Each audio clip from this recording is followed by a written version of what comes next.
जय जगन्नाथ। जीवन में थरुटे मात्र सुजोग आसी थाए माँ हिंगुलांकर नवकलेवर उत्सव को दर्शन करने जहाँ को आम नव पाटबरी उत्सव बोली कही था दर्शन कर हुए किंतु जगन्नाथ श्री जगन्नाथंकर जो नवकलेवर हुए प्रति 19 वर्ष थरे हुए जितेबाला जोड़ा आषाढ़ आसी थाए से ही समय अनुष्ठित होता है किंतु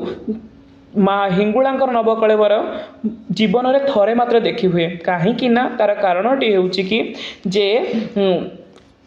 जितेबाला तालचे राजांकर देहांत घटे से ही समय रे ही माँ हिंगुलांकर नव पाटबरी उत्सव पालन करा जाय थाए। सेथिपाई चैत्र मासर आरंभ जितेबाला होता है राजांकर मरिबा परे जो चैत्र मास आसी थाए से चैत्र मासर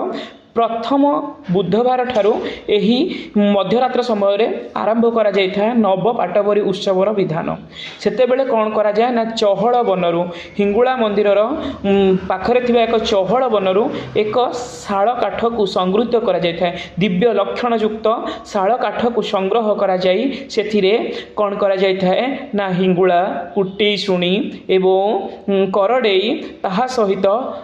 बलि स्तंभ ए सब को निर्माण करा जाय माँकर आलाम परिवर्तन करा जाय थाए माँकर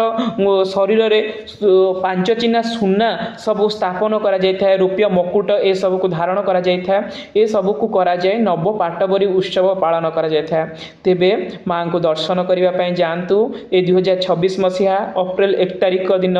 माँ हिंगुलांकर विष्णु दमनक चतुर्दशी दिन माँकर हिंगुला यात्रा अनुष्ठित होगा सहित नवकलेवर माँ दर्शन देवे बा नव पाटबरी उत्सव पालन करा जीवो। आपण माने समस्ते जानतु कारण जीवन में थरे आसीबो आपण माने मन रखंतु जीवन में थरे एई सुजोग आसीबो देखिबा पई आकु हाथ छडा कले आउ केबे हेले भी मांकर ए बाळा त्रिपुर सुंदरींकर स्वरूप को दर्शन करि परिबा नै कारण शक्ति जेतेबेले 5 वर्षर होई थाए ताकु बाळ कुमारी बोली कहा जाय थाए बाळ त्रिपुर सुंदरी बोली कहा जाय थाए तेणु कर एई बाळ त्रिपुर सुंदरी को दर्शन करंतु आपनकर समस्त किछि विघ्न को दूरीभूत करिवो। कहा जाय कि माँ हिंगुला हेउचंती राहु मंगलंकर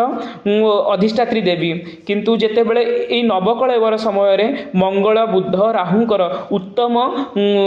जोग सृष्टि हेबो जेउथिरे कि माँ तुमको आशीर्वाद करिवे। बुध हेउचंती समृद्धिर प्रतीक वाणिज्यर प्रतीक तेणु करी माँ को पाखरे आपण प्रार्थना करंतु आपण दक्षता बढ़ेबा पाई मध्य बुध सहाय्य करिथांती ए बाळा त्रिपुरा सुंदरी को आपण दर्शन करंतु आउ आपण मनोभीष्ट को मागंतु